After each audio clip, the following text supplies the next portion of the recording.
ಇನ್ನು ಪರಪ್ಪನ ಅಗ್ರಹಾರ ಜೈಲಿಗೆ ವಿನಯ್ ಕುಲಕರ್ಣಿ ಎಂಟ್ರಿ ಕೊಟ್ಟಿದ್ದಾರೆ. ವಿನಯ್ ಕುಲಕರ್ಣಿ ಸೇರಿದಂತೆ 17 ಮಂದಿಯನ್ನ ಶಿಫ್ಟ್ ಮಾಡಲಾಗಿದೆ. ಪರಪ್ಪನ ಅಗ್ರಹಾರ ಜೈಲಿಗೆ ಕರೆತಂದಿದ್ದಾರೆ ಸಿಬಿಐ ಅಧಿಕಾರಿಗಳು.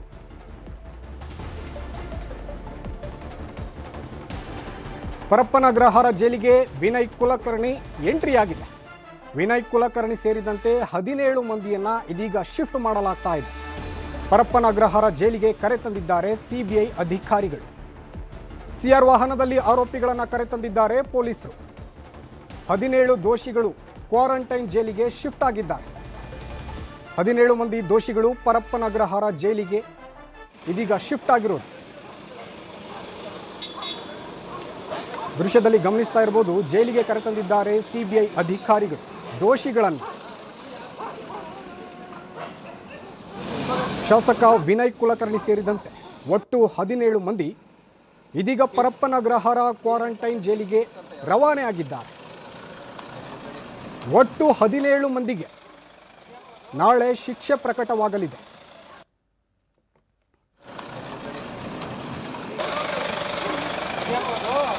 ದೃಶ್ಯದಲ್ಲಿ ಗಮನಿಸ್ತಾ ಇರಬಹುದು. ಪರಪ್ಪನ ಅಗ್ರಹಾರ ಜೈಲಿಗೆ ವಿನಯ್ ಕುಲಕರ್ಣಿ ಎಂಟ್ರಿ ಆಗಿದೆ. ವಿನಯ್ ಕುಲಕರ್ಣಿ ಸೇರಿದಂತೆ ಒಟ್ಟು 17 ಮಂದಿಯನ್ನ ಇದೀಗ ಶಿಫ್ಟ್ ಮಾಡಲಾಗಿದೆ. ಸಿಆರ್ ವಾಹನದಲ್ಲಿ ಆರೋಪಿಗಳನ್ನು ಪೊಲೀಸರು ಕರೆತಂದಿದ್ದಾರೆ.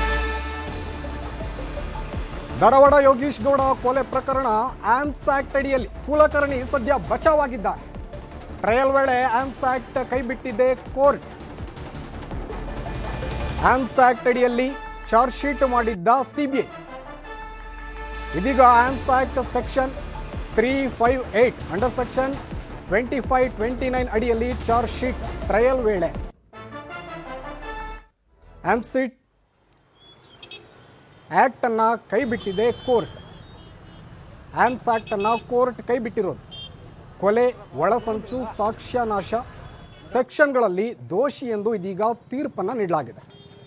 ಸದ್ಯ ಇದರಿಂದ ವಿನಯ್ ಕುಲಕರ್ಣಿ ಒಂದು ಕಡೆ ಬಚಾವಾಗಿದ್ದಾರೆ ಅಂತಲೇ ಹೇಳಬಹುದು.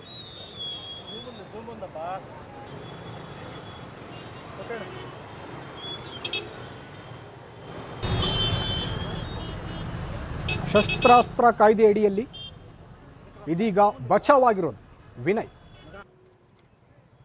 ಧಾರವಾಡ ಯೋಗೀಶ್ ಗೌಡ ಕೊಲೆ ಪ್ರಕರಣ ಆರ್ಮ್ಸ್ ಆಕ್ಟ್ ಅಡಿಯಲ್ಲಿ ಕುಲಕರ್ಣಿ ಬಚಾವಾಗಿದ್ದಾರೆ. ಟ್ರಯಲ್ ವೇಳೆ ಆರ್ಮ್ಸ್ ಆಕ್ಟ್ ಅನ್ನು ಕೈಬಿಟ್ಟಿದೆ ಕೋರ್ಟ್.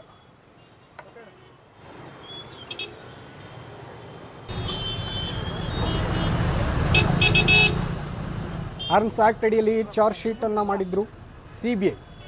ಇನ್ನು arms act section 358 under section 2529 ಅಡಿಯಲ್ಲಿ ಚಾರ್ಜ್ ಶೀಟ್ ಸಲ್ಲಿಕೆಯಾಗಿತ್ತು. ಟ್ರಯಲ್ ವೇಳೆ ಆರ್ಮ್ಸ್ ಆಕ್ಟ್ ಅನ್ನು ಕೈಬಿಟ್ಟಿದೆ ಕೋರ್ಟ್. ಕೊಲೆ, ಒಳಸಂಚು, ಸಾಕ್ಷ್ಯನಾಶ ಈ ಸೆಕ್ಷನ್ಗಳಲ್ಲಿ ದೋಷಿ ಎಂದು ತೀರ್ಪನ್ನು ನೀಡಲಾಗಿದೆ. ಧಾರವಾಡ ಯೋಗೀಶ್ ಗೌಡ ಕೊಲೆ ಪ್ರಕರಣ ಸಂಬಂಧ ಇದೆ.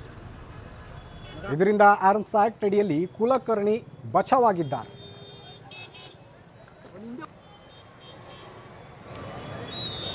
ಪರಪ್ಪನ ಅಗ್ರಹಾರ ಜೈಲಿಗೆ ವಿನಯ್ ಕುಲಕರ್ಣಿ ಎಂಟ್ರಿ ಆಗಿದೆ. ವಿನಯ್ ಕುಲಕರ್ಣಿ ಸೇರಿದಂತೆ 17 ಮಂದಿಯನ್ನು ಶಿಫ್ಟ್ ಮಾಡಲಾಗಿದೆ. ಇನ್ನು ಪ್ರಕರಣ ಸಂಬಂಧ ಆರ್ಮ್ಸ್ ಆಕ್ಟ್ ಅಡಿಯಲ್ಲಿ ಕುಲಕರ್ಣಿ ಬಚಾವಾಗಿರೋದು. ಟ್ರಯಲ್ ನಡೆಸಿದಂತಹ ಸಂದರ್ಭದಲ್ಲಿ ಈ ಒಂದು ಆಕ್ಟ್ ಅನ್ನು ಕೈಬಿಟ್ಟಿರೋದು ಕೋರ್ಟ್.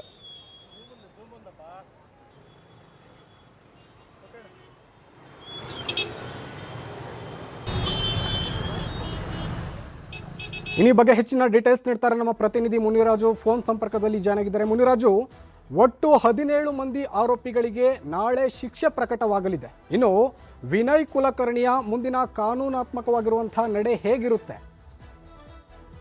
ಸುದೀಪ್, ಈಗಾಗಲೇ ಏನು ವಿನಯ್ ಕುಲಕರ್ಣಿ ಕೊಲೆ ಕೇಸಲ್ಲಿ ದೋಷಿ ಅಂತೇಳಿ ಈಗ ಜನಪ್ರತಿನಿಧಿಗಳ ವಿಶೇಷ ನ್ಯಾಯಾಲಯದ ತೀರ್ಪು ಕೂಡ ಕೊಟ್ಟಿದೆ. ನಾಳೆ ವಿನಯ್ ಕುಲಕರ್ಣಿ ಸೇರಿದಂತೆ 17 ಆರೋಪಿಗಳಿಗೆ ಶಿಕ್ಷೆ ಪ್ರಮಾಣವನ್ನು ಕೂಡ ಈಗ ಕೋರ್ಟ್ ಪ್ರಕಟ ಮಾಡುವಂಥದ್ದು. ಯಾಕಂದ್ರೆ ಈಗಾಗಲೇ ವಿನಯ್ ಕುಲಕರ್ಣಿ ಸೇರಿದಂತೆ 17 ಮಂದಿ ಆರೋಪಿಗಳ ಮೇಲೆ ಕೊಲೆ ಮಾಡಿರೋದು ಮತ್ತೆ ಸಾಕ್ಷಿ ನಾಶ ಹಾಗೂ ಕ್ರಿಮಿನಲ್ ಒಳಸಂಚು ಆರೋಪದ ಅಡಿ ಒಂದು ದೋಷಿಗಳು ಅಂತೇಳಿ ಈಗ ತೀರ್ಪು ಕೂಡ ಪ್ರಕಟ ಆಗಿರೋದ್ರಿಂದ ಈ ಎಲ್ಲಾ ಸೆಕ್ಷನ್ಗಳ ಅಡಿಯಲ್ಲಿ ಅವರಿಗೆ ಶಿಕ್ಷೆಯನ್ನು ಕೂಡ ವಿಧಿಸೋದಕ್ಕೆ ಈಗ ನಾಳೆ ಶಿಕ್ಷೆ ಕೂಡ ಕೋರ್ಟ್ ಪ್ರಕಟ ಮಾಡುತ್ತೆ. ಮತ್ತೆ ಈಗ ಈಗಾಗಲೇ ಏನು ಇವತ್ತು ಸಂಜೆವರೆಗೂ ಅವರಿಗೆ ಒಂದು ಆದೇಶ ಪ್ರತಿಗಳನ್ನ ಎಲ್ಲಾ ಆರೋಪಿಗಳಿಗೂ ಕೂಡ ಕೊಡಲಾಗಿದೆ. ನಂತರ ಅವರನ್ನ ಬೋರಿಂಗ್ ಆಸ್ಪತ್ರೆಯಲ್ಲಿ ವೈದ್ಯಕೀಯ ಪರೀಕ್ಷೆಗೆ ಒಳಪಡಿಸಿ ಅಲ್ಲಿಂದ ನೇರವಾಗಿ ಈಗ ಪರಪ್ಪನ ಅಗ್ರಹಾರ ಜೈಲ್ಗೂ ಕೂಡ ಕರ್ಕೊಂಡೋಗಿ ಈಗ ಸಿಬಿಐ ಅಧಿಕಾರಿಗಳು ತಲುಪಿಸಿದರೆ ನಾಳೆ ಪುನಃ 11 ಗಂಟೆ ಸುಮಾರಿಗೆ ಕೋರ್ಟ್ ಕಲಾಪ ಆರಂಭ ಆಗುವ ಸಮಯದಲ್ಲಿ ಪುನಃ ಅವರನ್ನ ಪರಪ್ಪನ ಅಗ್ರಹಾರ ಜೈಲಿಂದ ಕೋರ್ಟ್ಗೆ ಕರೆತಂದು ಹಾಜರುಪಡಿಸಲಿದ್ದಾರೆ. ಈ ವೇಳೆ ನ್ಯಾಯಾಧೀಶರು ಅವರ ಒಂದು ಸೆಕ್ಷನ್ಗಳ ಅಡಿಯಲ್ಲಿ ಏನೆಲ್ಲ ಒಂದು ಕೃತ್ಯಗಳನ್ನು ಎಸಗಿದ್ದಾರೆ ಅದಕ್ಕೆ ಸಂಬಂಧಪಟ್ಟಂತೆ ಪ್ರತಿಯೊಬ್ಬ ಆರೋಪಿಗೂ ಕೂಡ ಒಂದು ಏನು ಶಿಕ್ಷೆಯ ಪ್ರಮಾಣವನ್ನು ಪ್ರಕಟ ಮಾಡಲಿದ್ದಾರೆ. ಸುದೀಪ್, ಹಾಗೆ ಮುನಿರಾಜು, ಈ ಪ್ರಜ್ವಲ್ ರೇವಣ್ಣ ಆಯಿತು, ಈಗ ವಿನಯ್ ಕುಲಕರ್ಣಿ, ಅಂದರೆ ಇಂಥ ತೀರ್ಪುಗಳು ಜನರಿಗೆ ನ್ಯಾಯದ ಮೇಲೆ ಮತ್ತಷ್ಟು ನಂಬಿಕೆ ಬರುವಂತೆ ಮಾಡುತ್ತವೆ. ಇದು ಎಷ್ಟು ಪ್ರಾಮುಖ್ಯತೆ ಅನಿಸುತ್ತೆ? ಹಾಗೆ ಆರ್ಡರ್ ಕಾಪಿ ಜೈಲಿಗೆ ತಲುಪಿದ್ಯಾ ಹೇಗೆ? ಸುದೀಪ್, ಯಾಕೆಂದ್ರೆ ಪ್ರಜ್ವಲ್ ರೇವಣ್ಣ ಮತ್ತೆ ವಿನಯ್ ಕುಲಕರ್ಣಿ ಏನಿದ್ರೆ ಇಬ್ರು ಕೂಡ ರಾಜಕಾರಣಿಗಳು ಮತ್ತೆ ಪ್ರತಿಷ್ಠಿತ ಒಂದು ಏನು ಕುಟುಂಬದಿಂದ ಬಂದಿರುವಂತ ಒಂದು ವ್ಯಕ್ತಿಗಳು ಕೂಡ ಆಗಿರ್ತಾರೆ. ಇಂಥ ಒಂದು ಪ್ರಕರಣಗಳಲ್ಲಿ ಅವ್ರಿಗೂ ಕೂಡ ಶಿಕ್ಷೆಯನ್ನ ವಿಧಿಸಿದಾಗ ಸಾಮಾನ್ಯ ಜನರಿಗೂ ಕೂಡ ಒಂದು ನ್ಯಾಯಾಂಗದ ವ್ಯವಸ್ಥೆ ಮೇಲೆ ಒಂದು ನಂಬಿಕೆ ಅನ್ನೋದು ಇನ್ನೂ ಹೆಚ್ಚಾಗಿ ಮೂಡಿ ಬರೋದಕ್ಕೆ ಕಾರಣ ಆಗುತ್ತೆ. ಯಾಕಂದ್ರೆ ಸಾಮಾನ್ಯ ಜನರಿಗಷ್ಟೇ ಒಂದು ಪೊಲೀಸ್ ತನಿಖೆ ಮತ್ತೆ ಅರೆಸ್ಟ್ ಮಾಡೋದು ಮತ್ತೆ ಕೋರ್ಟು ಕಚೇರಿ ಅಂತ ಹೇಳಿ ಸಾಕಷ್ಟು ಚರ್ಚೆಗಳಿರ್ತವೆ. ಆದ್ರೆ ಈ ರೀತಿಯಾಗಿ ದೊಡ್ಡ ಮಟ್ಟದ ಒಂದು ಕೇಸ್ಗಳಲ್ಲಿ ಕೂಡ ಪ್ರತಿಯೊಬ್ಬರಿಗೂ ಕೂಡ ಒಂದು ಶಿಕ್ಷೆಯನ್ನ ಪ್ರಕಟ ಮಾಡಿದಾಗ ಎಲ್ಲರಿಗೂ ಕೂಡ ಒಂದು ಶಿಕ್ಷೆ ಕಾನೂನು ಒಂದೇ ಅನ್ನೋ ರೀತಿಯಲ್ಲಿ ಭಾವನೆ ಬರುತ್ತೆ. ಈಗ ಸದ್ಯ ಈ ಒಂದು ಪ್ರಕರಣದಲ್ಲೂ ಕೂಡ ಏನು ವಿನಯ್ ಕುಲಕರ್ಣಿಗೆ ಈಗ ಶಿಕ್ಷೆ ಕೂಡ ಆಗಿರೋದು, ಅವರು ಶಾಸಕರು ಕೂಡ ಆಗಿದ್ದಾರೆ ಮತ್ತೆ ಪ್ರಭಾವಿ ವ್ಯಕ್ತಿ ಕೂಡ ಆಗಿರೋದು, ಅವ್ರಿಗೂ ಕೂಡ ಕೊಲೆ ಕೇಸಲ್ಲಿ ದೋಷಿ ಅಂತೇಳಿ ಈಗ ತೀರ್ಪು ಕೂಡ ಬಂದಿದೆ. ಸದ್ಯ ನಾಳೆ ಅವರಿಗೆ ಯಾವ ರೀತಿಯ ಒಂದು ಶಿಕ್ಷೆ ಪ್ರಮಾಣ ಪ್ರಕಟ ಆಗುತ್ತೆ ಅನ್ನೋದು ಕೂಡ ಈಗ ಕುತೂಹಲಕ್ಕೆ ಕಾರಣ ಆಗಿದೆ. ಮತ್ತೆ ಈ ಒಂದು ಪ್ರಕರಣಕ್ಕೆ ಸಂಬಂಧಪಟ್ಟಂತೆ ಎಲ್ಲಾ ಆರೋಪಿಗಳ ಏನು ದೋಷಿ ಅಂತೇಳಿ ಒಂದು ತೀರ್ಪು ಏನ್ ಬಂದಿದೆ, ಇದಕ್ಕೆ ಸಂಬಂಧಪಟ್ಟಂತೆ ತೀರ್ಪಿನ ಆದೇಶ ಮತ್ತೆ ಏನು ವಾರೆಂಟ್ ಕಾಪಿ ಏನಿದೆ ಅದು ಈಗ ಆರೋಪಿಗಳ ಕೈ ಸೇರಿರೋದು. ನಂತರ ಅವರನ್ನ ಪರಪ್ಪನ ಅಗ್ರಹಾರ ಜೈಲ್ಗೂ ಕೂಡ ಆ ಒಂದು ವಾರೆಂಟ್ ಪ್ರತಿಯ ಸಮೇತ ಈಗ ಅವರನ್ನ ಜೈಲ್ಗೆ ಶಿಫ್ಟ್ ಮಾಡಲಾಗಿದೆ. ಸುದೀಪ್, ಧನ್ಯವಾದ ಮುನಿರಾಜು ಡೀಟೇಲ್ಸ್ಗೆ.